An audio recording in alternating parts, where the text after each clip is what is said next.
करूया सुरू ते. आवाज येतोय ना? हो ताई, येतोय आवाज. हा, चालेल.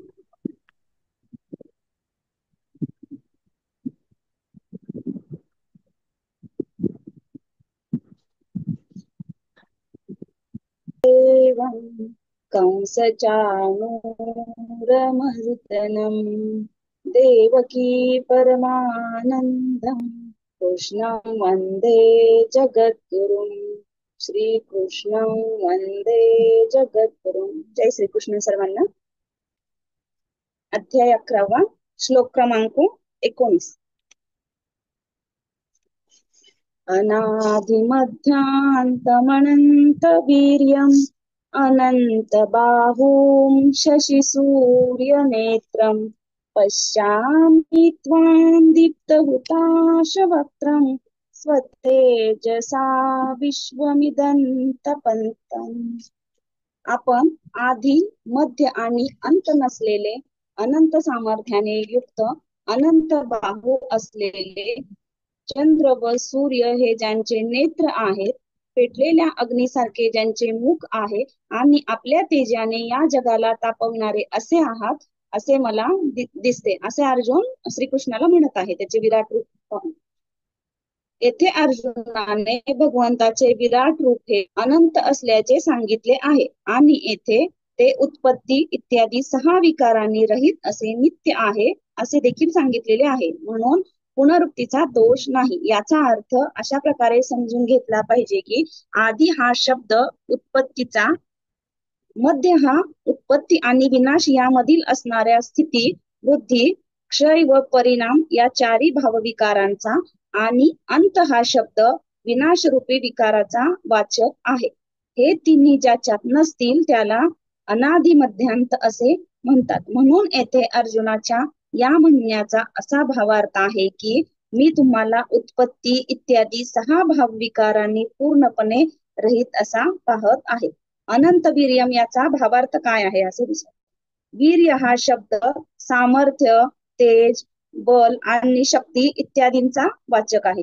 ज्याच्या वीर्याचा अंत नसेल त्याला अनंत वीर्य असे म्हणतात.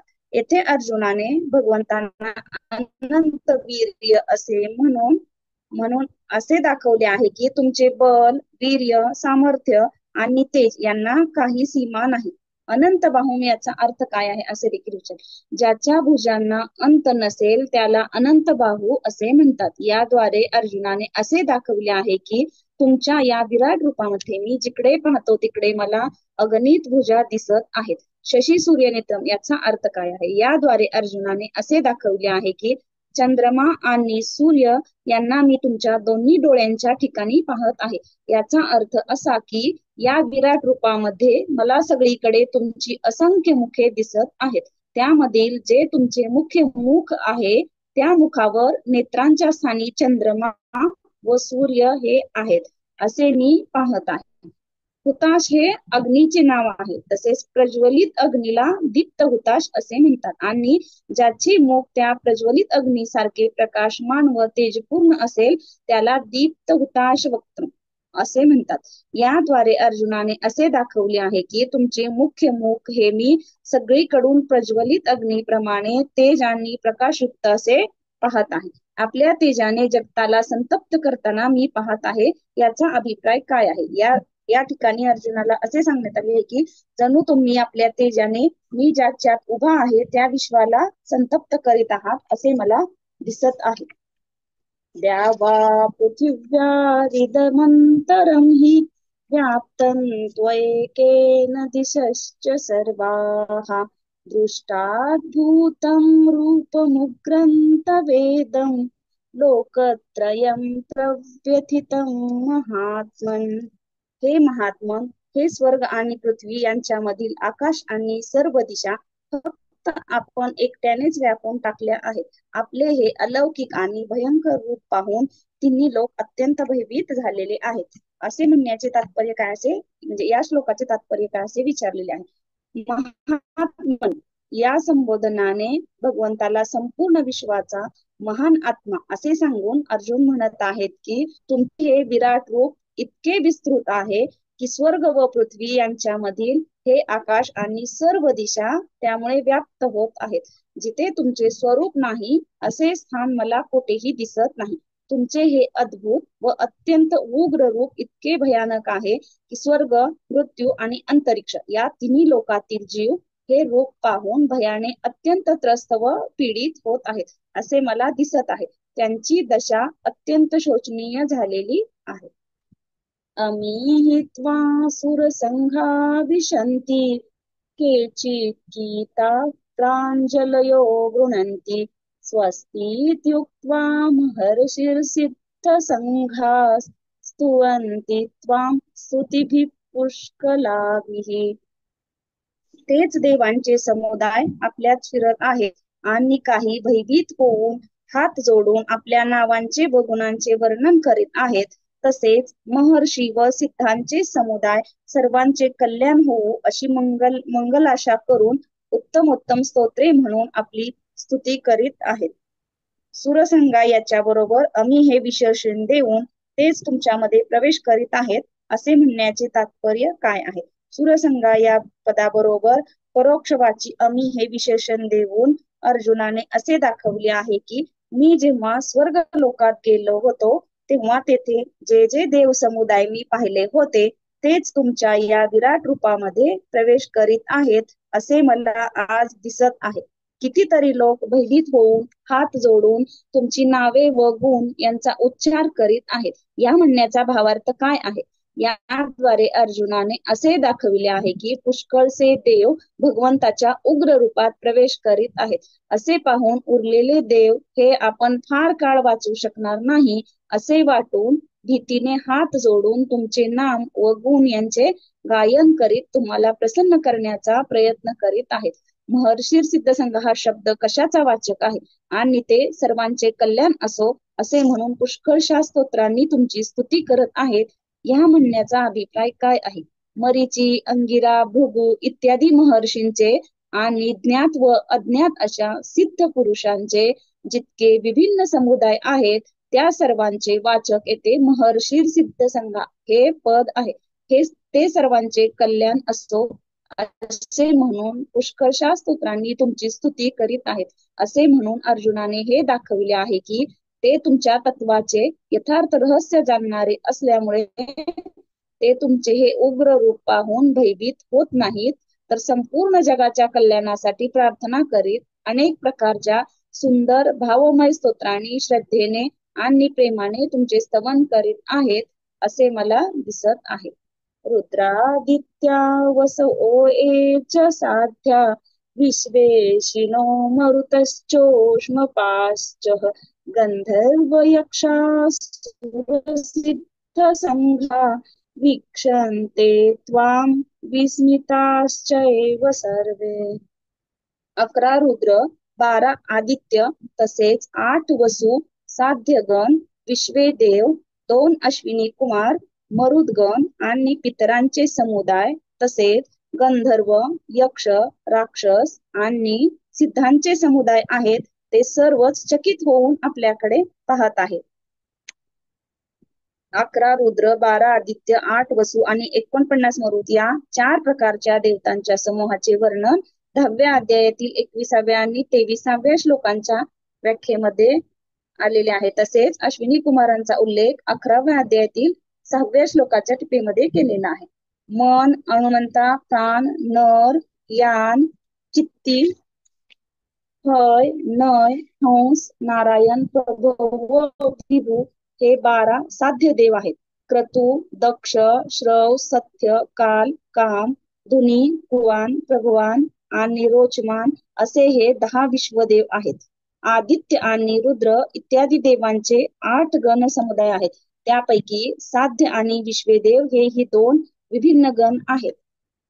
जे उष्म किंवा गरम अन्न खातात त्यांना उष्मपा असे म्हणतात. मनुस्मृतीच्या 3ऱ्या अध्यायातील 237व्या श्लोकात असे म्हटले आहे की पितर लोक गरम अन्नच खातात, म्हणून येथे उष्मपा हे पद पितरांच्या समुदायाचे वाचक असे समजावे. कश्यपाची पत्नी मुनी, प्राधा व अरिष्टा यांच्यापासून गंधर्वाची उत्पत्ती मानलेली आहे. हे राग रागिनी यांच्या ज्ञानात निपुण आहेत आणि देवलोकातील वाद्य नृत्य कलेमध्ये जे कुशल समजले जातात. यक्षांची उत्पत्ती महर्षी कश्यपाच्या खसा नामक पत्नीपासून मानलेली आहे. भगवान शंकराच्या गणामध्येही यक्ष आहेत. या यक्षांचा आणि उत्तम राक्षसांचा राजा कुबेर हा मानला जातो. देवांचे विरोधक दैत्य, दानव व राक्षस यांना असुर असे म्हणतात. कश्यपाची स्त्री दिती हिच्यापासून उत्पन्न होणारे यांना दैत्य आणि धनुपासून उत्पन्न होणारे यांना दानव असे म्हणतात. राक्षसांची उत्पत्ती विभिन्न प्रकारे झालेली आहे. कपिल इत्यादी सिद्धजनांना सिद्ध असे म्हणतात. या सर्वांच्या विभिन्न व अनेक समुदायांचे वाचक येथे गंधर्व यक्षा सुरसिद्ध संघाहा हे पद आहे. ते सर्व प्रश्न हे ते सर्व विस्मित होऊन तुम्हाला पाहत आहे असे म्हणण्याचा अर्थ काय आहे. या कथनाद्वारे अर्जुनाने असे दाखविले आहे की वरील सर्व देव, पितर, गंधर्व, यक्ष, असुर आणि सिद्ध यांचे भिन्न भिन्न समुदाय आश्चर्यचकित होऊन तुमच्या या अद्भुत रूपाकडे पाहत आहेत असे मला दिसत आहे. रूपम महत्ते बहुवक्त्र नेत्रम महाबाहो बहुबाहुरुपादं बहुदरं बहुदंष्ट्राकरालं दृष्ट्वा लोका प्रव्यथितास्तहाहम्.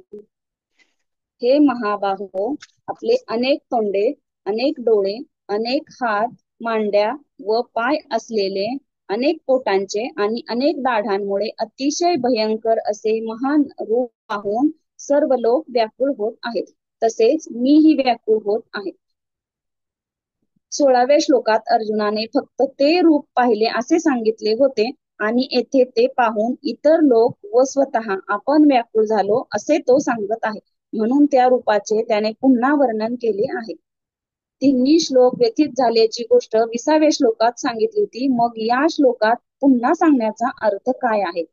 20व्या श्लोकात विराट स्वरूपाचा अनंत विस्तार, लांबी, रुंदी आणि त्याची उग्रता हे पाहून फक्त तिन्ही लोकच व्याकुळ झाले असे सांगितले.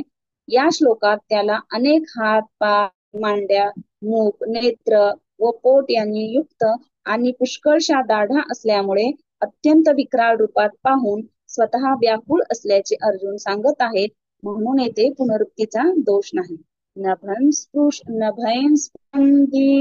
दीप्तमनेकवर्णं व्यात्ताननन्दीप्तविशालनेत्रं दृष्ट्वा हि त्वां प्रव्यथितान्तरात्मा धृतिं न विन्दामि शमैं च विष्णो. कारण हे विष्णू, आकाशाला जाऊन भिडलेल्या तेजस्वी अनेक रंगांनी युक्त पसरलेली तोंडे व तेजस्वी विशाल डोळे यांनी युक्त अशा आपल्याला पाहून भयभीत अंतकरण झालेल्या माझे धैर्य व शांती नाहीशी झाली आहे. भगवंतांना विष्णू या नावाने संबोधित करून अर्जुनाने हे दाखविले आहे की तुम्ही साक्षात विष्णूच आहात. पृथ्वीचा भार उतरवण्यासाठी कृष्ण रूपाने प्रकट झालेले आहात. म्हणून तुम्ही माझी व्याकुळता दूर करण्यासाठी हे विश्वरूप आवर्ते घेऊन विष्णू रूपाने प्रकट व्हा.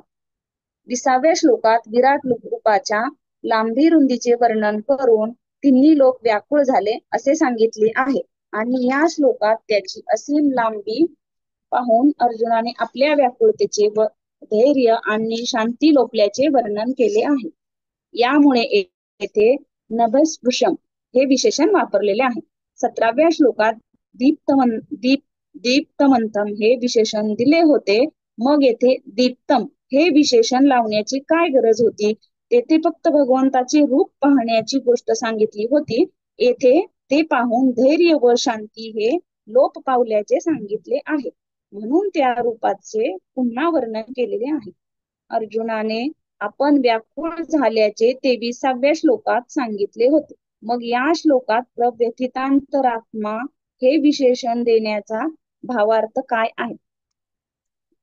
तेथे फक्त व्याकुळ होण्याबद्दल सांगितले होते. येथे आपली स्थिती चांगल्या प्रकारे प्रकट करण्यासाठी अर्जुन पुन्हा म्हणत आहे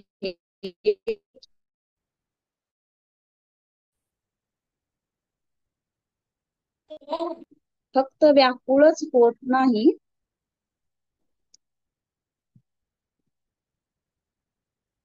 तर तुमची पसरलेली मुखे आणि प्रज्वलित नेत्र यांनी युक्त हे विक्राळ रूप पाहून माझे धैर्य आणि शांतीही लोप पावत आहे. दंष्ट्रा करालानि च ते मुखानि दृष्ट्वेव काला नलसल्लिभानि दिशो न जाने न लभे च शर्म प्रसीद देवेश जगन्निवास. दाढांमुळे भयानक व प्रलय काळाच्या अग्नीसारखी प्रज्वलित आपली तोंडे पाहून मला दिशा कळेनाशा झाल्या असून माझे सुखही हरपले आहे. म्हणून हे देवाधिदेवा, हे जगन्निवासा, आपण प्रसन्न व्हा.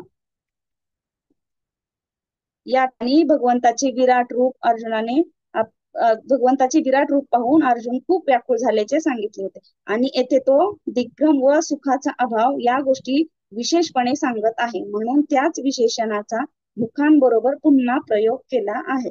देवेश आणि जगन्निवास या दोन्ही संबोधनाचा प्रयोग करून अर्जुनाने असे दाखवले आहे की तुम्ही सर्व देवतांचे स्वामी, सर्वव्यापी आणि संपूर्ण जगताचे परमाधार आहात.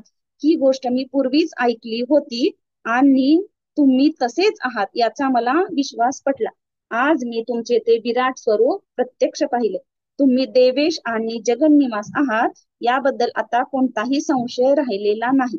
आणि भगवंतांनी प्रसन्न व्हावे म्हणून प्रार्थना करण्याचा भावार्थ असा. प्रभू, तुमचा प्रभाव मी प्रत्यक्ष पाहिला, परंतु तुमचे हे विराट रूप पाहून माझी मोठी शोचनीय स्थिती झाली आहे.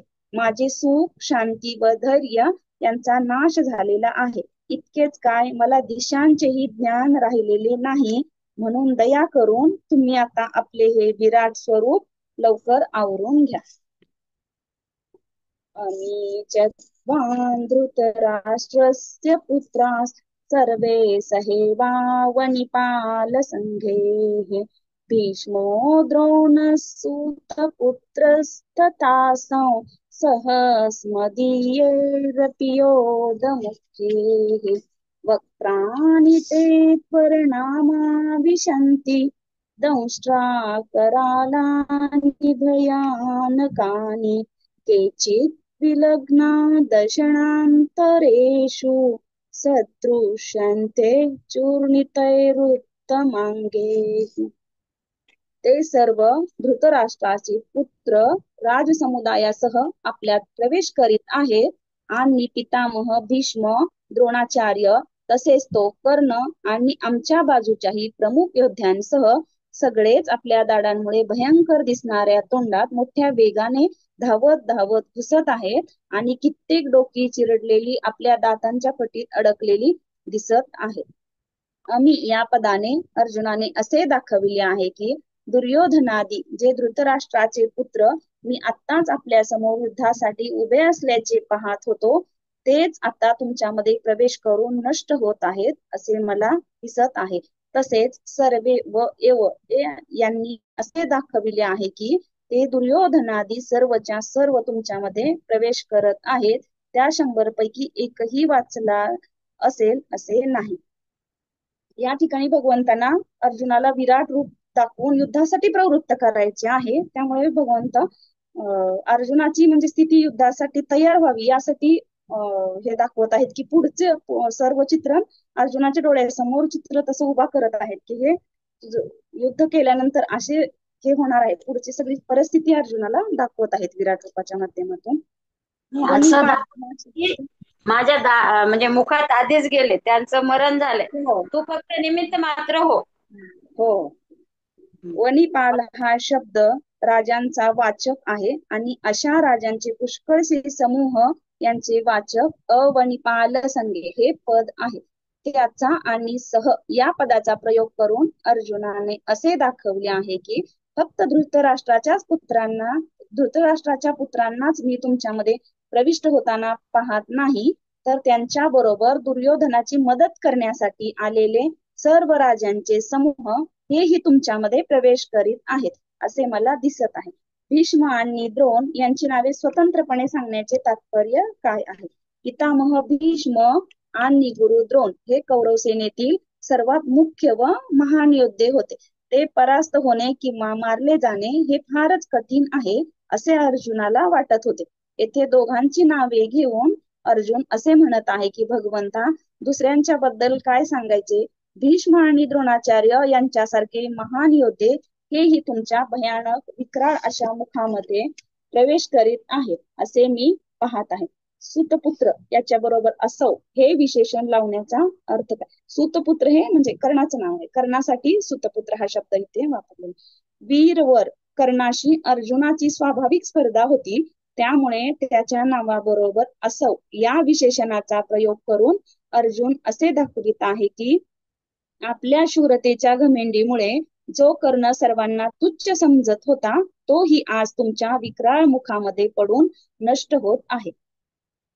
अपि तसेच या प्रश्नात आलेल्या इतर पदांचा प्रयोग करून अर्जुनाने असे दाखवले आहे की शत्रू पक्षातील वीरच तुमच्यामध्ये प्रवेश करीत नाहीत, तर आमच्या पक्षातील जे जे मुख्य वीर योद्धे आहेत ते सुद्धा शत्रू पक्षातील वीरांच्या बरोबर तुमच्या विक्राळ मुखामध्ये प्रवेश करताना मला दिसत आहेत.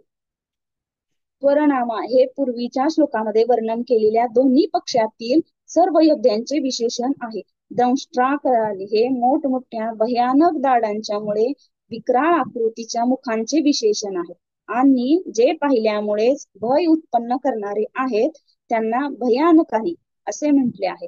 येथे या पदाचा प्रयोग करून अर्जुनाने असे दाखवले आहे की मागील श्लोकामध्ये वर्णन केलेले दोन्ही पक्षातील सर्व योद्धे मोठ्या वेगाने धावत तुमच्या मोठमोठ्या दाडांच्यामुळे विक्राळ आणि भयानक अशा मुखामध्ये प्रवेश करीत आहेत असे मला दिसत आहे. अर्थात मला हे प्रत्यक्ष दिसत आहे की हे सर्व वीर चोहीकडून मोठ्या वेगाने धावत तुमच्या मुखामध्ये भयंकर मुखामध्ये प्रविष्ट होऊन नष्ट होत आहेत. कितीतरी लोक चूर्ण झालेल्या मस्तकांसह तुमच्या दातांमध्ये अडकलेले दिसत आहेत. या म्हणण्याचा अभिप्राय काय आहे? याद्वारे अर्जुनाने असे दाखविले आहे की ते सर्व तुमच्या मुखामध्ये प्रविष्ट होत आहेत. एवढेच मला दिसत नाही तर त्यापैकी कितीतरी लोकांची अशी वाईट स्थिती मला दिसत आहे की त्यांची मस्तके चूर्ण झालेली आहेत आणि ते अत्यंत दुरावस्थेमध्ये तुमच्या दातात अडकलेले आहेत. दोन्ही सैन्यामधील योद्धे कशा प्रकारे भगवंताच्या विक्राळ मुखामध्ये प्रविष्ट होताना अर्जुन पाहत आहे हे आता पुढील 2 श्लोकांमध्ये त्यांचे प्रथमतः नद्यांच्या जलांच्या दृष्टांताने आणि त्यानंतर पतंगाच्या उदाहरणाने अर्जुन स्पष्टीकरण करत आहे. यथा नदीनां बहोऽम्बुवेगाः समुद्रमे यथा नदीनां बहोऽम्बुवेगाः समुद्रमेवाभिमुखा द्रवन्ति तथा तवामि नरलोकवीरा विशन्ति वक्त्राण्यभिविज्वलन्ति. ज्याप्रमाणे नद्यांचे पुष्कळशे जलप्रवाह स्वाभाविकच समुद्राच्या दिशेने धाव घेतात, अर्थात समुद्रात प्रवेश करतात, त्याचप्रमाणे ते मनुष्य लोकातील वीर आपल्या धडाडून पेटलेल्या तोंडात शिरत आहेत. जे भगवंताच्या प्राप्तीसाठी साधन करीत होते त्यांना इच्छेविनाच युद्धाला प्रवृत्त व्हावे लागले होते आणि जे युद्धामध्ये मरून भगवंताला प्राप्त करणारे होते त्या भीष्म द्रोणादी श्रेष्ठ शूरवीर पुरुषांनी प्रवेश करण्याचे वर्णन या श्लोकात केलेले आहे. याच हेतूने त्यांना नरलोकवीरा हे विशेषण लावलेले आहे. ते भौतिक युद्धात जसे महान वीर होते तसेच भगवत प्राप्तीच्या साधन रूपी आध्यात्मिक युद्धातही काम इत्यादी शत्रूंच्या बरोबर मोठ्या शौर्याने लढणारे होते. त्यांच्या प्रवेशासाठी नदी आणि समुद्र यांचा दृष्टांत देऊन अर्जुनाने असे दाखवले आहे की ज्याप्रमाणे नद्यांचे जल हे स्वाभाविकपणे समुद्राकडे धावते आणि शेवटी आपले नामरूप यांचा त्याग करून समुद्रच बनून जाते, तसेच हे शूरवीर भक्तजन सुद्धा तुमच्याकडे मुख करून धावत आहेत आणि अभिन्न भावनेने तुमच्यामध्ये प्रवेश करीत आहेत. येथे मुखांच्या बरोबर अभिविज्वलंती हे विशेषण लावून असे दाखवले आहे की त्याप्रमाणे समुद्रामध्ये सगळीकडे पाणीच पाणी भरलेले असते आणि नद्यांचे पाणी त्यात प्रवेश केल्यावर त्याच्या बरोबर एकत्व पावते, तसेच तुमची सर्व मुखे ही सुद्धा सगळीकडून अत्यंत ज्योतिर्मय आहेत आणि त्यात प्रवेश करणारे हे शूरवीर भक्तजन सुद्धा तुमच्या मुखांच्या महान ज्योतीमध्ये आपले बाह्य रूप जाळून स्वतः ज्योतिर्मय होऊन तुमच्यामध्ये एकता प्राप्त करून घेत आहेत. यथा प्रदीप्तैर्ज्वलनं पतंगा विशन्ति नाशाय समृद्ध वेगाः तथैव नाशाय विशन्ति लोकास्तवापि वक्त्राणि समृद्ध वेगाः. जसे पतंग मोहाने मरून जाण्यासाठी पेटलेल्या अग्नीत अतिशय वेगाने धावत शिरतात, तसेच हे सर्व लोकही स्वतःच्या नाशासाठी आपल्या तोंडात अतिशय वेगाने धावत प्रवेश करीत आहेत. या श्लोकामध्ये मागील श्लोकामध्ये सांगितलेल्या भक्तांपेक्षा निराळ्या अशा आपल्या इच्छेने युद्ध करण्यास आलेल्या सर्वसामान्य लोकांच्या प्रवेशाचे वर्णन केलेले आहे. म्हणून प्रज्वलित अग्नी आणि पतंग यांचा दृष्टांत देऊन अर्जुनाने असे दाखविले आहे की मोहात पडलेले पतंग हे ज्याप्रमाणे नष्ट होण्यासाठीच स्वेच्छेने मोठ्या वेगाने उडत उडत अग्नीमध्ये प्रवेश करतात, त्याचप्रमाणे हे सर्व लोक सुद्धा तुमचा प्रभाव न जाणल्यामुळे मोहात पडलेले आहेत आणि स्वतःचा नाश करून घेण्यासाठी ते पतंगाच्या प्रमाणे धावत धावत तुमच्या मुखामध्ये प्रविष्ट होत आहेत. दोन्ही सैन्यामधील लोकांच्या प्रवेशाचे दृष्टांताच्या द्वारे वर्णन करून आता त्या लोकांना भगवंत कशा प्रकारे नष्ट करीत आहेत याचे वर्णन पुढील श्लोकामध्ये केलेले आहे. लेलीयसे ग्रसमाण समंताल लोकान समग्रान वदनय ज्वलद्भिः तेजोभिरापूर्य जगत् समग्रं भास्वस्तवोग्रा प्रतपन्ति विष्णू. आपण त्या सर्व लोकांना प्रज्वलित तोंडानी गिळत गिळत सर्व बाजूनी वारंवार चाटत आहात. हे विष्णू, आपला प्रखर प्रकाश सर्व जगाला तेजाने पूर्ण भरून तापवित आहे. भगवंताचे हे महान उग्र रूप पाहून भयभीत झालेला अर्जुन येथे त्या अत्यंत भयानक रूपाचे वर्णन करीत आहे. त्यापासून अग्नीच्या भयानक ज्वाळा निघत आहेत. तुम्ही आपल्या त्या विक्राळ मुखांनी सर्व लोकांना गिळून टाकत आहात. इतके असूनही अतृप्त भावनेने तुम्ही वारंवार आपली जीभ लवलवत आहात. तुमच्या अत्यंत उग्र अशा प्रकाशाच्या भयानक तेजाने संपूर्ण जगत हे अत्यंत तप्त होत आहे. अर्जुनाने 3ऱ्या व 4थ्या श्लोकामध्ये भगवंतांना आपल्या ऐश्वर्यमय रूपाचे दर्शन घडविण्यासाठी प्रार्थना केली होती. त्याप्रमाणे भगवंतांनी आपले विश्वरूप अर्जुनाला दाखविले, परंतु भगवंताचे हे भयानक उग्र रूप पाहून अर्जुन फार घाबरला आणि त्याच्या मनात हा श्रीकृष्ण वस्तुतः कोण आहे हे जाणण्याची इच्छा उत्पन्न झाली. तसेच या महान उग्र स्वरूपाने आता ते काय करू इच्छितात हे जाणून घेण्यासाठी तो भगवंतांना विचारत आहे. अख्यायी मे को भवानुग्र रूपो नमोस्तु ते देववर प्रसीद विज्ञातुमिच्छामि भवन्त्यमाद्यं नहि प्रजानामि तव प्रवृत्ती. मला सांगा की भयंकर रूप धारण करणारे आपण कोण आहात. हे देवश्रेष्ठा, आपणाला नमस्कार असो. आपण प्रसन्न व्हा. आदि पुरुष अशा आपल्याला मी विशेष रीतीने जाणू इच्छितो, कारण आपली ही करणी मला कळत नाही. अर्जुन इतकेच जाणत होता की हे उग्र रूप श्रीकृष्णाचेच आहे, परंतु हे भयंकर रूप पाहून त्याच्या मनात हे जाणण्याची इच्छा झाली की श्रीकृष्ण हा वस्तुतः कोण आहे, जो अशा प्रकारे भयंकर रूपही धारण करू शकतो. त्याने असेही म्हटले आहे की आदि पुरुष असलेल्या तुम्हाला विशेषपणे मी जाणू इच्छितो. देववर असे संबोधून भगवंतांना नमस्कार करण्याचा आणि त्यांनी प्रसन्न व्हावे म्हणून सांगण्याचा काय अभिप्राय आहे. जो देवांमध्ये सर्वश्रेष्ठ असेल त्याला देववर असे म्हणतात.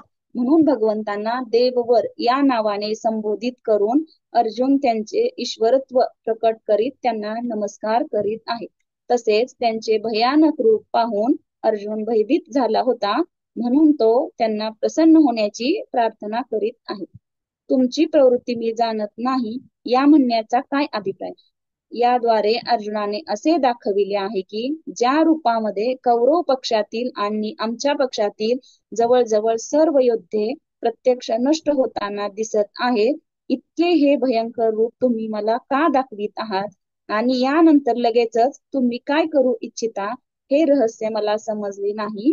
म्हणून आता तुम्ही कृपा करून हे रहस्य उघड करून सांगा. अशा प्रकारे अर्जुनाने विचारल्यानंतर भगवंत आपले उग्र रूप धारण करण्याचे कारण सांगत त्याच्या प्रश्नाचे उत्तर पुढील श्लोकाद्वारे देत आहेत.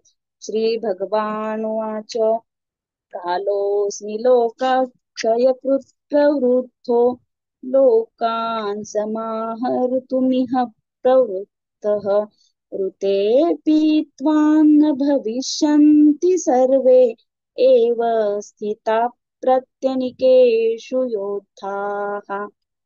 श्री भगवान म्हणाले, मी लोकांचा नाश करणारा वाढलेला महाकाल आहे. यावेळी या लोकांच्या नाशासाठी मी प्रवृत्त झालो आहे. म्हणून शत्रुपक्षीय सैन्यात जे योद्धे आहेत ते सर्व तुझ्याशिवायही राहणार नाहीत. म्हणजेच तू युद्ध केले नाहीस तरी या सर्वांचा नाश होणार.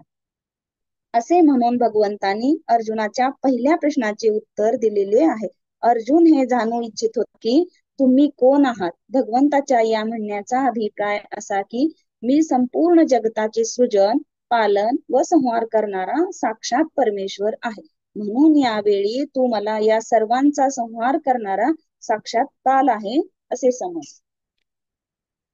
यावेळी मी लोकांना नष्ट करण्यास प्रवृत्त झालो आहे असे म्हणण्याचे तात्पर्य काय आहे? या म्हणण्यातून भगवंतांनी अर्जुनाच्या प्रश्नाचे उत्तर दिले आहे. अर्जुन म्हणाला होता की मला तुमची प्रवृत्ती ठाऊक नाही. भगवंताच्या म्हणण्याचे तात्पर्य असे की यावेळी माझे सारे प्रयत्न या सर्व लोकांचा नाश करण्यासाठीच चालले आहेत. ही गोष्ट समजावून देण्यासाठी मी या विराट रूपामध्ये सर्वांच्या नाशाचे भयंकर दृश्य तुला दाखविले आहे. जे प्रतिपक्षाच्या सेनेमध्ये उपस्थित असलेले योद्धे आहेत ते तू युद्ध केले नाहीस तरी राहणार नाही या म्हणण्याचे तात्पर्य. असे म्हणून भगवंतांनी हे दाखविले आहे की गुरु, काका, मामा व भाऊ इत्यादी आत्मीय स्वजनांना युद्धासाठी तयार असलेले पाहून तुझ्या मनात जो भित्रेपणाचा भाव आलेला आहे आणि त्यामुळे तू युद्धापासून बाजूला होऊ इच्छितोस हे उचित नव्हे. कारण जरी तू युद्ध करून यांना मारले नाहीस तरीही हे वाचणार नाहीत. यांचे मरण तर निश्चित आहे. जर मी स्वतः यांचा नाश करण्यास तयार झालो आहे तर यांचे रक्षण होऊ शकेल असा कोणताही उपाय नाही. म्हणून तू युद्धापासून हटू नकोस. माझ्या आज्ञेप्रमाणे युद्धासाठी प्रवृत्त होणे हेच तुला हितकारक आहे. अर्जुनाने भगवंताच्या विराट रूपामध्ये आपल्या पक्षातील व शत्रू पक्षातील सर्व योद्धे मरताना पाहिले होते. मग भगवंतांनी येथे फक्त कौरव पक्षातील योद्ध्यांचीच गोष्ट का सांगितली आहे? आपल्या पक्षातील योद्धे अर्जुनाकडून मारले जाणे शक्य नव्हते. म्हणून तू मारले नाहीस तरीही ते मरणारच असे म्हणणे त्या बाबतीत होऊ शकत नाही. म्हणून भगवंतांनी येथे फक्त कौरव पक्षातील वीरांच्या बद्दल सांगितले आहे. याशिवाय अर्जुनाला उत्साहित करण्यासाठीही भगवंतांनी असे म्हटले ते युक्तिसंगत आहे. भगवंत जणू समजावत आहेत की शत्रू पक्षातील जितके योद्धे आहेत ते सर्व एका दृष्टीने मेलेलेच आहेत. त्यांना मारण्यासाठी तुला त्रास पडणार नाही. अशा प्रकारे अर्जुनाच्या प्रश्नाचे उत्तर देऊन भगवंत आता 2 श्लोकांमध्ये युद्ध करण्यातच सर्व प्रकारे लाभ आहे असे दाखवून अर्जुनाला उत्साहित करीत युद्धासाठी आज्ञा देत आहेत. तस्मात् त्वमुत्तिष्ठ यशो लभस्व जित्वा शत्रून् भुङ्क्ष्व राज्यं समृद्धम् मयैवेते निहिताः पूर्वमेव निमित्तमात्रं भव सव्यसाचिन्. म्हणूनच तू उठ, यश मिळव, शत्रूंना जिंकून धनधान्य संपन्न राज्याचा उपभोग घे. हे सर्व शूरवीर आधीच माझ्याकडून मारले गेले आहेत. हे सव्यसाची तू फक्त निमित्त मात्र हो.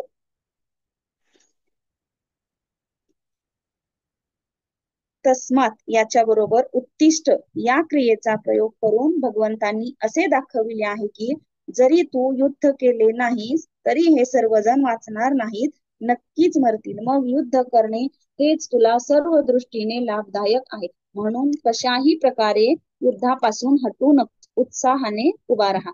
यश मिळवण्यासाठी आणि शत्रूंना जिंकून समृद्ध राज्य भोगण्यास सांगण्याचे तात्पर्य काय आहे?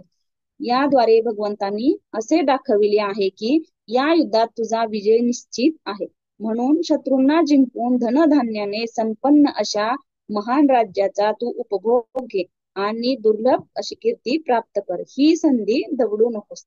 जो डाव्या व उजव्या हाताने पण बाण चालवू शकतो त्याला सव्यसाची असे म्हणतात. येथे अर्जुनाला सव्यसाची या नावाने संबोधित करून आणि त्याला निमित्त मात्र बनण्यास सांगून भगवंतांनी असे दाखविले आहे की तू जर दोन्ही हातांनी बाण चालवण्यामध्ये अत्यंत निपुण आहेस तर या शत्रुवीरांच्या वर विजय प्राप्त करून घेणे हे तुला तुझ्या हातचा मळ आहे. या सर्वांना वस्तुतः तुला मारावेच लागेल. हे सर्वच्या सर्व माझ्याकडून पूर्वीच मारले गेलेले आहेत, हे तू प्रत्यक्ष पाहिले आहेस. तुझे तर फक्त नाव होणार आहे. म्हणून तू आता यांना मारण्यास जराही संकोच करू नकोस. मीच यांना मारून टाकले आहे, तू फक्त निमित्त मात्र बन. निमित्त मात्र बनण्यास सांगण्याचा असाही भावार्थ आहे की यांना मारल्यावर तुला कोणत्याही प्रकारचे पाप लागण्याची आवश्यकता नाही. कारण क्षात्र धर्माप्रमाणे कर्तव्य रूपाने प्राप्त असलेल्या रूपात यांना मारण्यास तू फक्त एक निमित्त होत आहेस. यामुळे पाप लागणे तर दूरच, उलट तुझ्याकडून क्षात्र धर्माचे पालन होईल.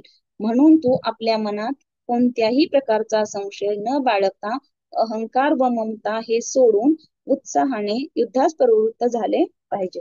द्रोणैंच भीष्मैंच जयद्रथैंच कर्णं तथान्यानपि योधवीरान् मया हतास्त्वं जहिमा व्यथिष्ठा युद्धस्वजेतासि रणे सपत्नान्.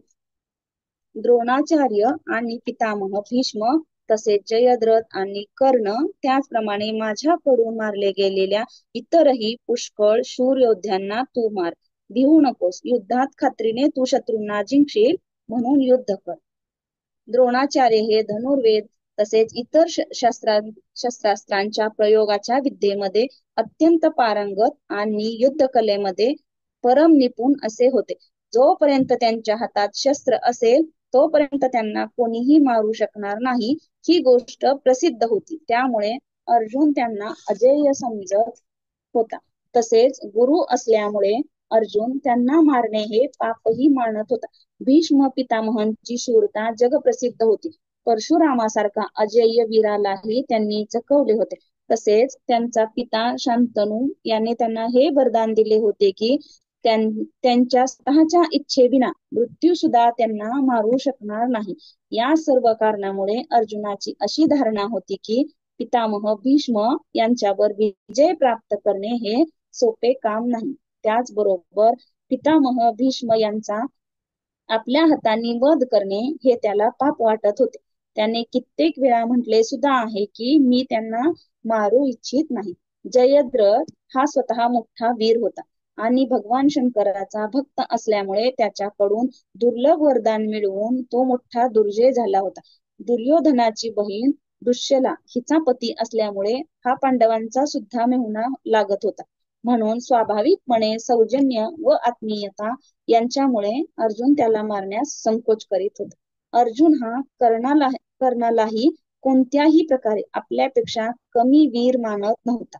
अर्जुनाच्या योग्यतेचा प्रतिस्पर्धी म्हणून कर्ण हाच आहे ही गोष्ट जगात प्रसिद्ध होती. तो स्वतः मोठा वीर होता आणि परशुरामाकडे त्याने दुर्लभ शस्त्रविद्येचे अध्ययन केले होते. म्हणून या चारांची वेगवेगळी नावे देऊन अन्यान या विशेषणाबरोबर योधवीरान या पदाचे यांच्याशिवाय भगदत्त, भूरिश्रवा आणि शल्य इत्यादी ज्या वीरांना अर्जुन फार मोठे वीर समजत होता आणि त्यांच्यावर विजय मिळवणे सोपे आहे असे समजत होता त्या सर्वांना उद्देशून व ते सर्व आपल्याकडून मारलेले आहेत असे सांगून आणि त्यांना मारण्याची आज्ञा देऊन भगवंतांनी असे दाखवले आहे की तू कोणावरही विजय मिळविण्याबद्दल कोणत्याही प्रकारचा संशय धरू नकोस. हे सर्व माझ्याकडून मारले गेलेले आहेत. तसेच ही गोष्टही दाखवली आहे की तुला या गुरुजनांना मारण्यामध्ये पापाची शंका येते, तीही ठीक नव्हे. कारण क्षत्रिय धर्माप्रमाणे यांना मारण्यास तू निमित्त बनशील. यात तुला कोणतेही पाप नाही, तर हे धर्माचेच पालन होईल.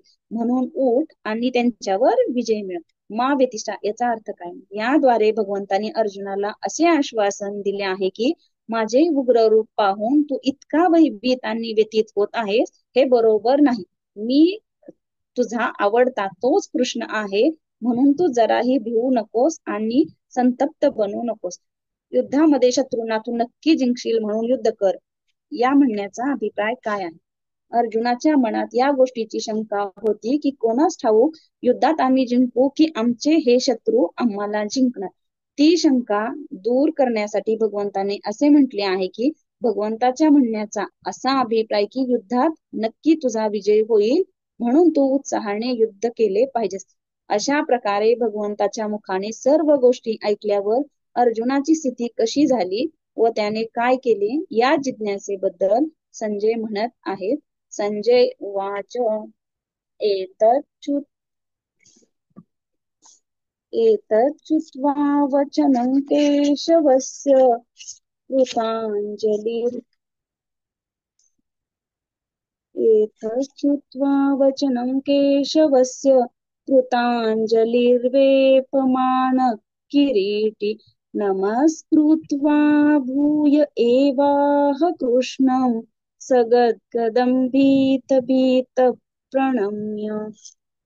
संजय म्हणाला, भगवान केशवांचे हे बोलणे ऐकून किरीटी अर्जुनाने हात जोडून कापत कापत नमस्कार केला आणि फिरूनही अत्यंत भयभीत होऊन प्रणाम करून भगवान श्रीकृष्णांना सगद्गदित होऊन तो म्हणाला. भगवंताचे वचन ऐकून अर्जुन भयभीत आणि कंपित झाला होता. या वर्णनाचा भावार्थ काय? द्वारे संजयाने असे दाखविले आहे की श्रीकृष्णाचे ते घोर रूप पाहून अर्जुन इतका व्याकुळ झाला की भगवंतांनी आश्वासन देऊनही त्याची भीती गेली नाही. म्हणून तो भीतीने कापतच भगवंतांना ते रूप आवरून घेण्याची प्रार्थना करू लागला. अर्जुनाचे नाव किरीटी असे का पडले होते? अर्जुनाच्या डोक्यावर देवराज इंद्राने दिलेला व सूर्याप्रमाणे प्रकाशमय असलेला दिव्य मुकुट नेहमी असे, त्यामुळे त्याचे नाव किरीटी असे पडले होते. कृतांजली हे विशेषण देऊन पुन्हा त्याच अर्थाचे वाचक असलेल्या नमस्कृत्वा आणि प्रणम्य या दोन पदांचा उपयोग करण्याचे काय तात्पर्य आहे? कृतांजली हे विशेषण देऊन आणि वरील दोन्ही पदांचा प्रयोग करून संजयाने असे दर्शविले आहे की भगवंताचे ते अनंत ऐश्वर्यमय स्वरूप पाहून त्या स्वरूपाबद्दल अर्जुनाला आदर वाटू लागला आणि तो घाबरला होता. त्यामुळे तो हात जोडून भगवंताला वारंवार नमस्कार व प्रणाम करीत त्यांची स्तुती करू लागला. भूयः याने असे दाखविले आहे की ज्याप्रमाणे अर्जुनाने पूर्वी भगवंताची स्तुती केली होती, त्याचप्रमाणे भगवंताचे वचन ऐकल्यावर तो पुन्हा भगवंताची तशी स्तुती करू लागला. आणि हे सगद्गद हे कशाचे विशेषण आहे आणि त्याचा येथे प्रयोग करण्याचे तात्पर्य काय? सगद्गदम हे पद क्रिया विशेषण आहे. अर्जुनाच्या बोलण्याची तऱ्हा सांगण्यासाठी याचा प्रयोग केलेला आहे. अभिप्राय असा की अर्जुन जेव्हा भगवंताची स्तुती करू लागला तेव्हा आश्चर्य व भय यांच्यामुळे त्याचे हृदय द्रवित झाले, नेत्रांमध्ये अश्रू दाटले, कंठ दाटून आला आणि त्यामुळे त्याची वाणी गदगद झाली, म्हणून त्याचे उच्चारण अस्पष्ट व करुण असे झाले. आता 36व्या पासून 46व्या श्लोकापर्यंत भगवंताचे स्तवन, नमस्कार व क्षमा याचना यासह अर्जुनाने केलेल्या प्रार्थनेचे वर्णन आहे. त्यात प्रथम स्थाने या पदाचा प्रयोग करून जग हर्षित होणे इत्यादीचे औचित्य तो सांगत आहे.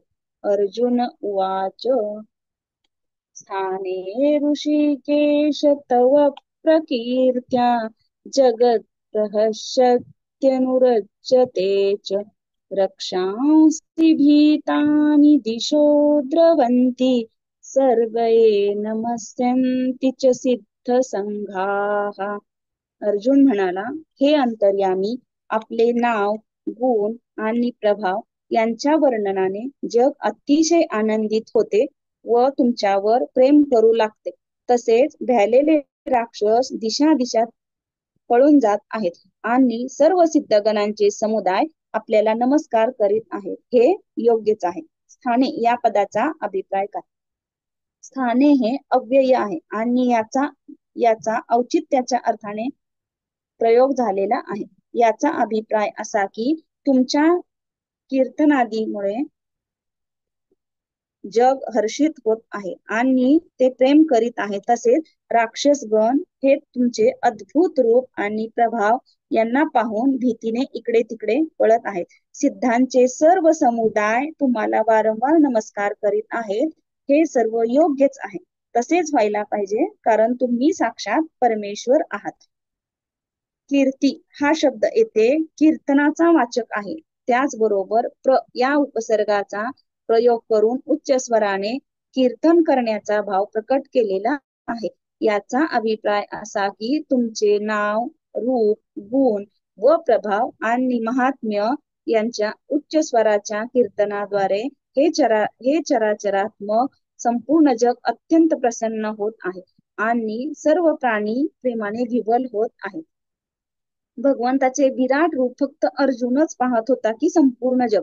जर संपूर्ण जग ते पाहत नव्हते तर सर्वजण हर्षित होण्याची, प्रेम करण्याची व राक्षसांनी पळण्याची तसेच सिद्धांनी नमस्कार करण्याची गोष्ट अर्जुनाने कसे सांगितली? भगवंतानी दिलेल्या दिव्य दृष्टीने फक्त अर्जुन पाहत होता. सर्व जग नव्हे. सर्व जग हर्षित होणे, ते अनुरक्त होणे, राक्षस घाबरून पळणे आणि सिद्धांनी नमस्कार करणे ही सर्व त्या विराट स्वरूपाचीच अंगे होती. अभिप्राय असा की हे वर्णन अर्जुनाला दिसणाऱ्या विराट रूपाचेच आहे, बाह्य जगाचे नव्हे. त्याला भगवंताचे जे विराट रूप दिसत होते त्याच्यामध्ये ही सर्व दृश्ये दिसत होती, म्हणून अर्जुनाने असे म्हटले आहे. संबंध पूर्वीच्या श्लोकामध्ये स्थाने या पदाचा प्रयोग करून सिद्ध समुदायांनी नमस्कार इत्यादी करणे हे उचित असल्याचे सांगितले होते. आता 4 श्लोकामध्ये भगवंताच्या प्रभावाचे वर्णन करून तीच गोष्ट सिद्ध करीत अर्जुन वारंवार नमस्कार करीत आहे असे दाखविले आहे. तस्माच्च तेन न मेरन्महात्मन् गरीयसे ब्रह्मणोऽप्यादिकर्त्रे अनंत देवेश जगन्निवासः त्वमक्षरं सदसत्परं यत्. हे महात्मन, ब्रह्मदेवाचेही आदी कारण आणि सर्वात श्रेष्ठ अशा आपल्याला हे नमस्कार का बरे करणार नाहीत? कारण हे अनंता, हे देवादिदेवा, हे जगन्निवासा, जे सत, असत व त्या पलीकडील अक्षर अर्थात सच्चिदानंद घन ब्रह्म आहे, हे आपणच आहात. महात्मन, अनंत, देवेश आणि जगन्निवास या 4 संबोधनाचा प्रयोग करून अर्जुनाने काय दाखविले आहे? या 4 संबोधनाचा प्रयोग करून अर्जुन हा नमस्कार इत्यादी क्रियांचे औचित्य सिद्ध करीत आहे. याचा अभिप्राय असा की तुम्ही सर्व चराचर प्राण्यांच्या महान आत्मा आहात, अंतरहित आहात. तुमचे रूप, गुण आणि प्रभाव इत्यादींचीही काही सीमा नाही. तुम्ही देवांचेही स्वामी आहात आणि संपूर्ण जगाचे एकमात्र परमाधार आहात. हे संपूर्ण जग तुमच्यामध्ये स्थित आहे आणि तुम्ही त्याच्यामध्ये व्याप्त आहात, म्हणून तुम्हाला या सर्वांनी नमस्कार करणे हे सर्व प्रकारे उचितच आहे. गरीयसे आणि ब्रह्मणोप्यादी कर्त्रे यांचा भावार्थ काय? या दोन्ही पदांचा प्रयोगही नमस्कार इत्यादीचे औचित्य सिद्ध करण्याच्या उद्देशाने केलेला आहे. याचा अभिप्राय असा की तुम्ही सर्वात मोठे आणि श्रेष्ठतम आहात. जगाचे सोडाच, सर्व जगाची रचना करणाऱ्या ब्रह्मदेवाचेही आदी रचयिता तुम्हीच आहात. सर्वांचे परमपूज्य आणि परमश्रेष्ठ असे असल्यामुळे या सर्वांनी तुम्हाला नमस्कार करणे हे उचितच आहे. जे सत, असत आणि त्याच्या पलीकडचे अक्षर आहे ते तुम्हीच आहात. या म्हणण्याचा भावार्थ काय? ज्याचा कधी अभाव होत नाही त्या अविनाशी आत्म्याला सत म्हणतात आणि सर्व नाशवंत अनित्य अशा वस्तूंना असत असे म्हणतात. त्यांना 7व्या अध्यायामध्ये परा व अपरा प्रकृती, तसेच 15व्या अध्यायामध्ये अक्षर व अक्षर पुरुष असे म्हटले आहे. याच्या पलीकडे परम अक्षर सच्चिदानंद घन परमात्म तत्व हे आहे. अर्जुन हा आपल्या नमस्कारांचे औचित्य सिद्ध करीत असे म्हणत आहे की सर्व तुमचेच स्वरूप आहे, म्हणून आम्हाला नमस्कार करणे इत्यादी सर्व प्रकारे उचित आहे. त्वमादिदेव पुरुष पुराण त्वमस्य विश्वस्य परन्निधानम् वेत्तासि वेद्यं च परं च धाम त्वया ततं विश्वमनंतरूपम्. आपण आदिदेव आणि सनातन पुरुष आहात. आपण या जगाचे परम आश्रयस्थान आहात. जग जाणणारेही आपणच आहात व जाणण्याजोगेही आपणच. परमधामही आपणच आहात. हे अनंत रूपा, आपण हे सर्व विश्व व्यापले आहे. याद्वारे भगवंताची स्तुती करीत अर्जुनाने हे दाखविले आहे की तुम्ही सर्व देवांचेही आदी देव आहात.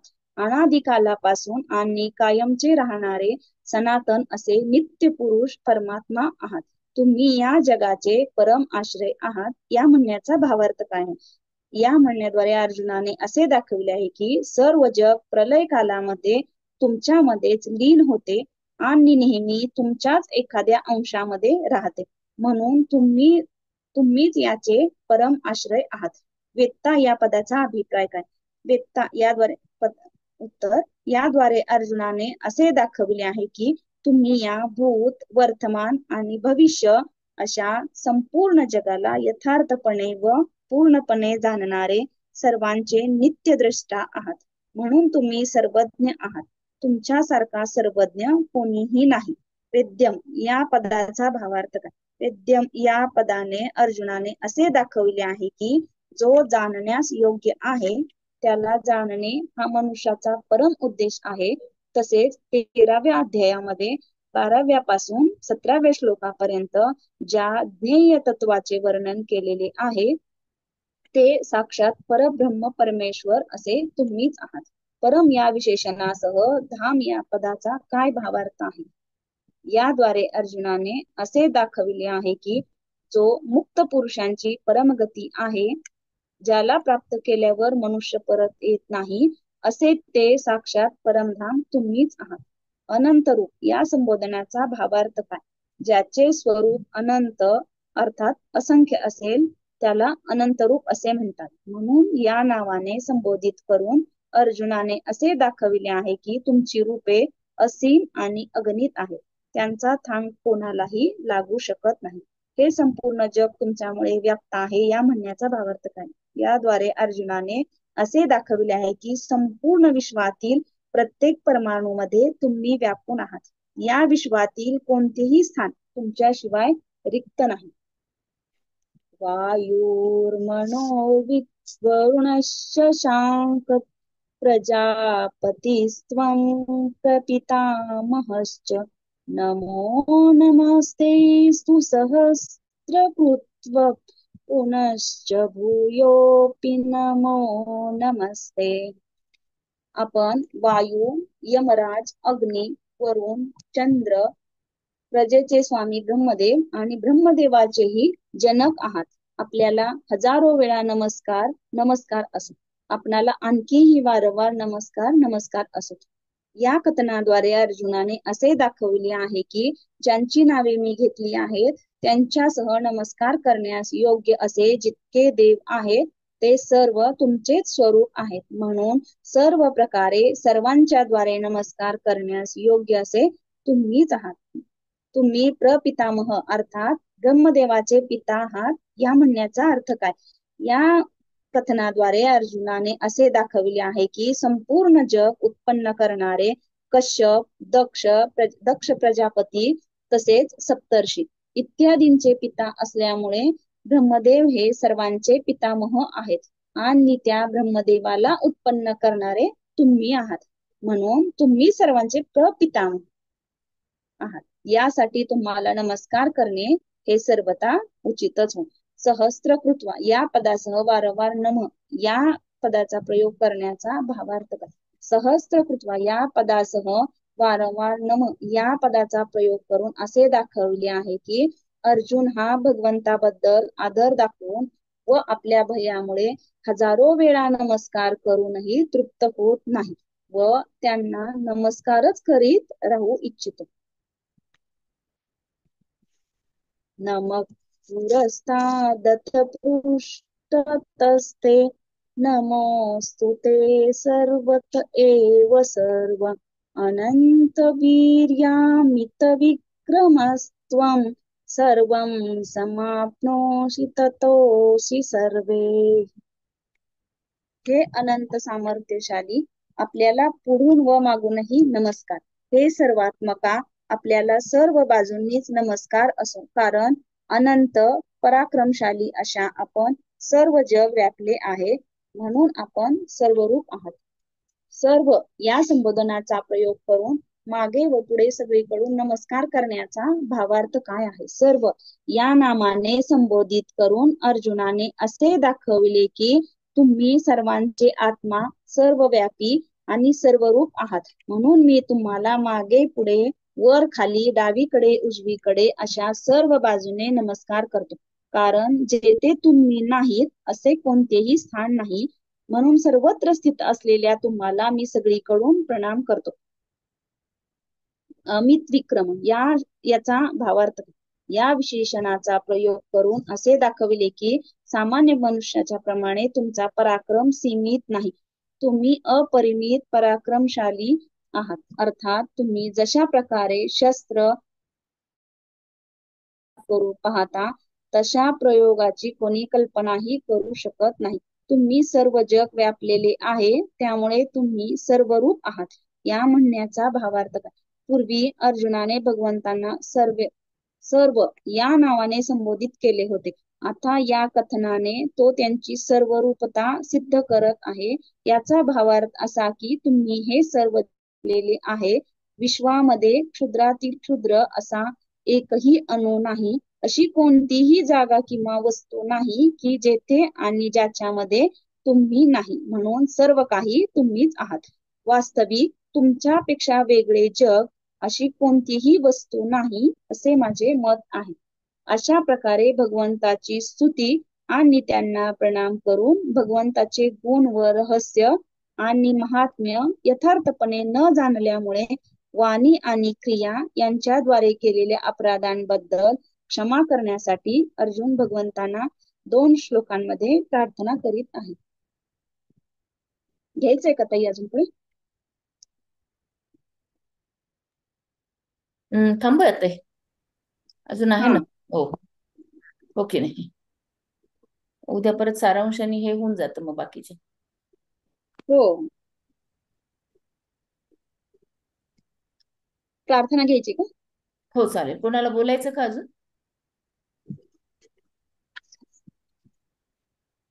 म्हणजे साधक संजीवनी, तत्वविवेचनी, भगवद्गीता जशी आहे तशी, ज्ञानेश्वरी, हे म्हणजे हे सगळे आहेत ना आपल्या गीतेवरतीच आधारित. तर ह्या सगळ्यातलं मिळून घ्यायचं आहे का फक्त म्हणजे आता त्या म्हणल्या तत्वविवेचनी कसं आहे ताई, साधक संजीवनी बाकीच्या सगळ्या ज्या सांगितल्या ना तुम्ही आता पुस्तकं, हे साधक संजीवनी सारखेच आहेत, फक्त जशी आहे तशी जी गीता आहे हे इस्कॉनचं, त्याच्यामध्ये वेगळं थोडासा डिफरन्स पडतो. हो हो, म्हणजे मला काय म्हणायचं की लिहिताना आपण ह्या सगळ्याचा वापर करून लिहायचं की फक्त साधक संजीवनी आणि तत्वविवेचनी असं म्हणते मी प्रथमाचा. तसं प्रथमाला साधक संजीवनी आणि तत्वविवेचनी एवढंच सांगितलेलं आहे.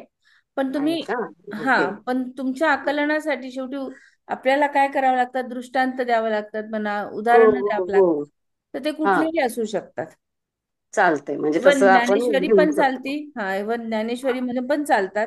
त्याला हायलाइट करून तुम्ही एखादा श्लोक करू लिहिला शकतो. म्हणजे एका दुसरी ओवी तर असं तुम्ही घालू करू शकतो शकता आपण त्यामध्ये. अगदी अगदी. पण ते कसं आहे की ते अनुसरून हवं. ओके. मग आता ह्या अपर्णाताई नाही व्हायला वगैरे पाहिजे ज्यांचं आपलं. झालेलं आहे ना, जयश्रीताईंचं अपर्णाताईंचं प्रथमा झाली हो तर आता तेच आपण म्हणतोय ना सोमवारी, तर मग प्रथमेचा पेपर तर आपल्याकडे आहे की म्हणजे असं प्रत्येक याच्यातल्या अध्यायातल्या एक एक श्लोकाचं वर्णन करायचं आहे. तर त्यातलं एखादं त्यांनी वाचून दाखवलं तर निदान कसं लिहिलंय त्यांनी हा ते त्यांनी आपल्याला जरा वाचून दाखवलं ताई. घेऊन सुरुवातीला त्यांनी आपण एक सुरुवातीला क्लास, का हा एकदम हो हो, आपण एकदम एक तसं सुरुवातीला झालं का मुद्दामून ते? ठेवलं होतं. ओके हा ओके ओके. म्हणजे ते कळायला जरासं हे होईल बरोबर. किंवा मग त्यांचे त्यांनी त्यांच्या प्रश्नपत्रिका त्यांनी सोडवलेल्या आपण एखादा नमुना म्हणून वाचून बघितलं, पण समजा जर हा सगळेच हा आपण त्यांच्याकडून घेतलं तर मग आपलं नाही स्किल नाही राहणार नाही, म्हणून मग आपण नाही नाही हा आपलं स्किल राहणारच, आपलं हम्म, स्किल वरतीच हे आपल्याला मार्क मिळणार आहेत. पण बरोबर. फक्त हा मला म्हणजे सगळ्यातलं घ्यायचंय का फक्त ते साधक संजीवनी मध्ये चालतंय किंवा मग असं एकदमच जास्त मोठं झालं तरी चालतं ना उत्तर, असं मग विचारते मी. हो हो, तसं काही प्रश्न नाही आहे. हो, फक्त ओके मोठं होऊ द्या, हरकत नाही, फक्त मुद्देसूद हवं आहे. हा पूर्ण हा प्रश्न व्हावेत आपले. हा ओके ठीक आहे ताई. हम्म. जय श्री कृष्ण. म्हणजे आपण समजा आता विचारला एखादा प्रश्न आणि आपण दुसरंच लिहित बसलो, खूप झालं आपलं लिहिणं, असं व्हायला नको. हो. हा असं पसारा हम्म. नको. चालेल. कोणी घेत? घेऊ का प्रार्थना ताई? हो, अपर्णाताई, हो एखादा हो. आहे का तुमच्याकडे? एखादा वाचून दाखवा वाटल्यास, हरकत नाही. आता माझ्याजवळ नाही आहे, फक्त मी काढून ठेवते, उद्या हे करते. हा आहेत माझ्याकडे. चालेल, मग ठीक. आम्ही लिहिले होते ज्ञानेश्वरी आणि संदर्भ ग्रंथ म्हणजे इतरही पुस्तकं म्हणजे लिहू शकताय, फक्त हा मग म्हणजे खूप वाढायला नको, त्या ताईंनी जसं सांगितलं तसं बरोबर बरोबर. तेवढंच हे आहे. हा 20 मार्काचा जेव्हा प्रश्न असतो ना मोठा, हा तर हा गरज पडते तेव्हा लिहायची. त्याप्रमाणेच लिहावं लागेल हा आपल्याला. हा फक्त शॉर्ट मध्ये झालं पाहिजे, सगळ्या ह्याचं जरी आता वापरलं. पहिल्या प्रश्नपत्रिकेमध्ये कसं आहे बघा, 20 मार्काला विचारलं, पण त्याच्यामध्ये 4 हा श्लोक विचारतात 20 मार्काला. बरोबर. मग 4 श्लोक जर 20 मार्काला म्हणजे 5-5 मार्काचे 4 श्लोक आहेत. हा तर आता श्लोक लिहिताना तुम्हाला आधीचा संदर्भ द्यावा लागेल, त्या श्लोकाची माहिती सांगावी लागेल, कोणी म्हणलं काय नाही हे पण सांगावं लागेल, आणि त्याचा मतिता अर्थ काय आहे ही स्टेप बाय स्टेप आपण हे करणार त्याची, की हा श्लोक कशाच्या संदर्भाने आलेला आहे, कुठल्या अध्यायामधला आहे, याची माहिती पूर्ण एका पॅरेग्राफ मध्ये होईल.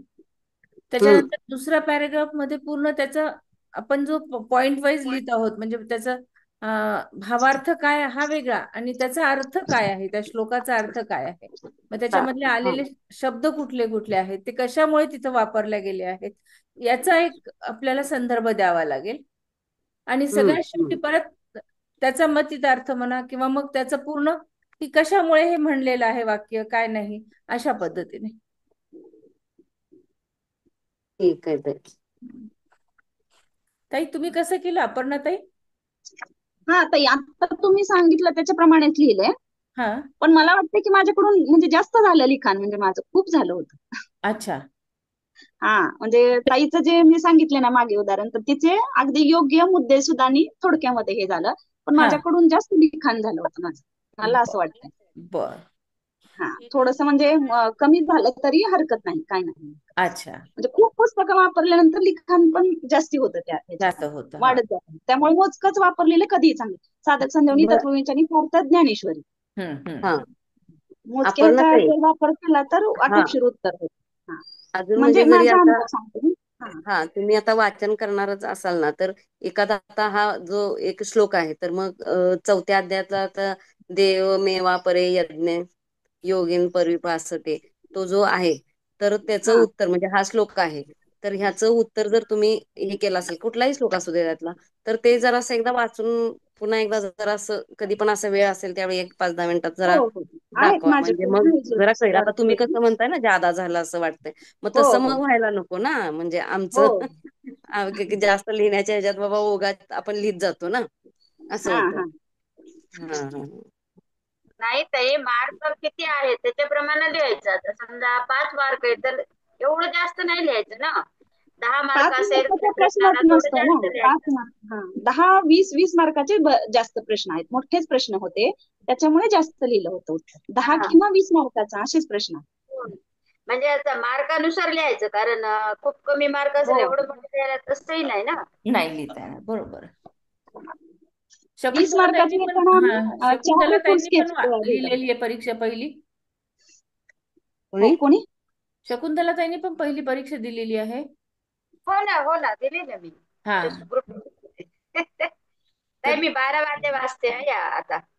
बर, नाही तुमचं एखाद्या प्रश्नाचं उत्तर तुम्ही पण वाचू शकता म्हणून म्हटलं. लिहिलं असेल तर कोणी हो वाचून हो, दाखवलं तर मी काय चालेल केलं प्रथमाच्या यांनी. झेरॉक्स ना, मी परभणीची आहे, आता दिल्लीला राहते मुलाकडे. मी परभणीला गेले तेव्हा झेरॉक्स काढले आणि तिथेच ठेवून आले परभणीला, त्याच्यामुळे बर नाही वाचते. आणि मी आता परभणीला गेले तेव्हा आणणार आहे, तेव्हा वाचते ताई मी पण. बर बर, हरकत नाही. मी पण ज्ञानेश्वरी, भागवत, तुकाराम महाराजांची गाथा याच्यातले काही काही प्रमाण दिलेत. हा. त्याच्या मी वाचून दाखवते एखादे दोन, पण मी आणल्यावर. बर. शरयूताईंनी, डॉक्टर शरयूताई आहात ना शरयूताई?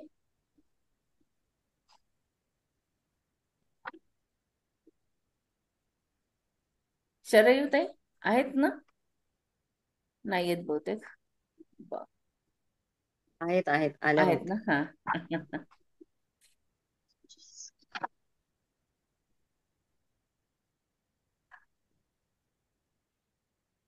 बोलताय का शरयूताई?